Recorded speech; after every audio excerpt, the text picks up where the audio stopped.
interesting perspective in that she works with a lot of national publications, international publications. So what have you found when you're communicating with somebody like VentureBeat, for example? Like, how do you reach out to VentureBeat and actually get them to notice you?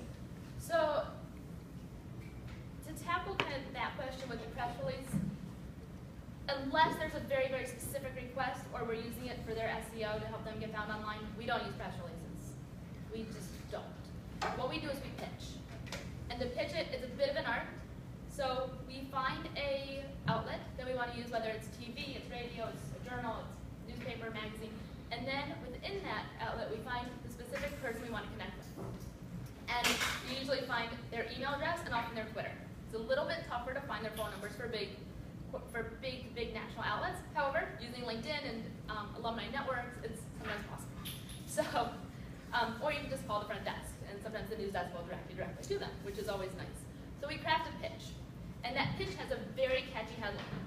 And because subject lines get cut off, it has to be short, it has to be grabbing, it has to be a hook, right? Like hook it, and it's on you. So you have to get them right away, like what Abe was saying.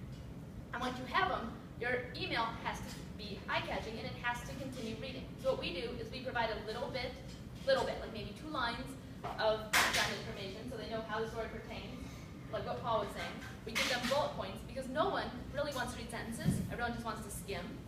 And we give them bullet points of data, statistics, something that's new. We highlight why it's newsworthy and what's fascinating about this. And we make sure that's relevant for their audience. And that's really important. So something that VentureBeat would cover, it's different than what Mashable is going to cover on a different spectrum, on a different angle, and it's a different pitch. So it's a bit of an art there as well to figure out how they write it. So you really want to look at the outlet, see what they write, what their style is, or how they produce TV, what their style is, and take it from there. And then we always include a quote. Because you've heard it from up here.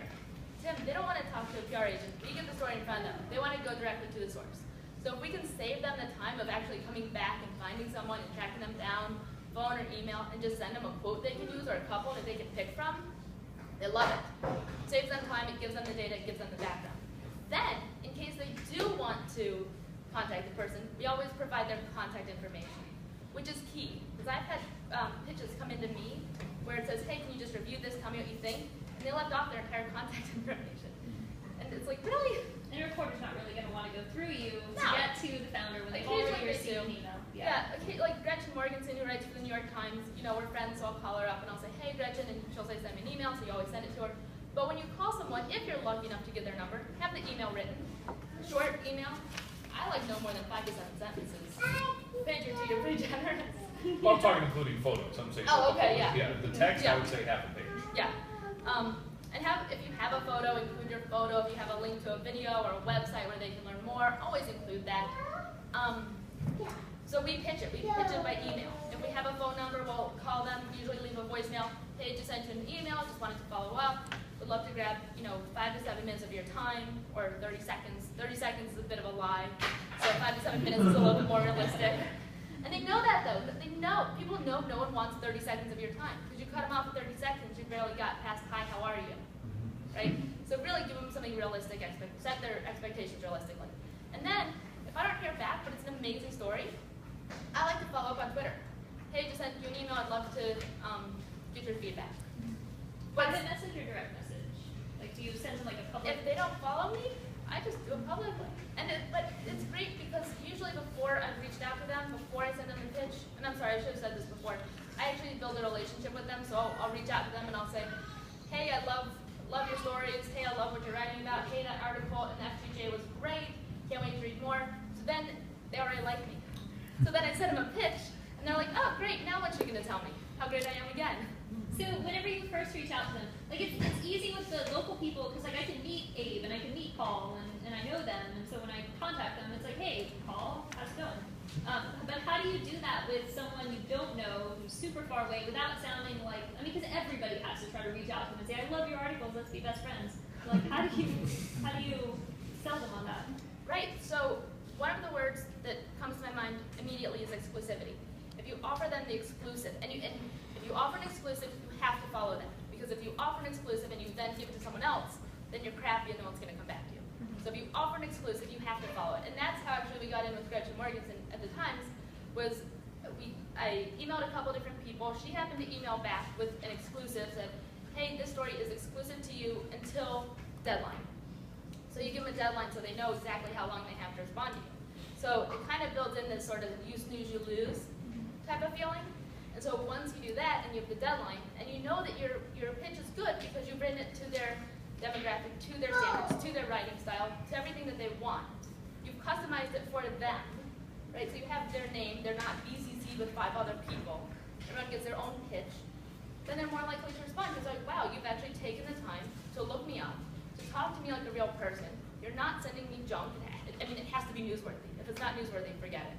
But, you know, you're sending me a real story. Love controversy. So it's controversial. It'll, you know, you can spin off to other news stories. We've had stories here, you start off on TV or start off in the local papers and then go national.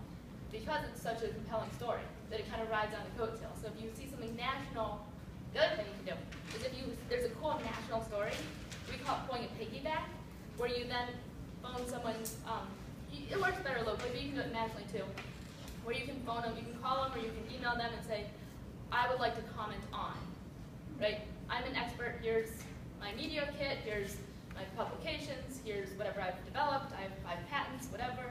I would like to comment on XYZ story.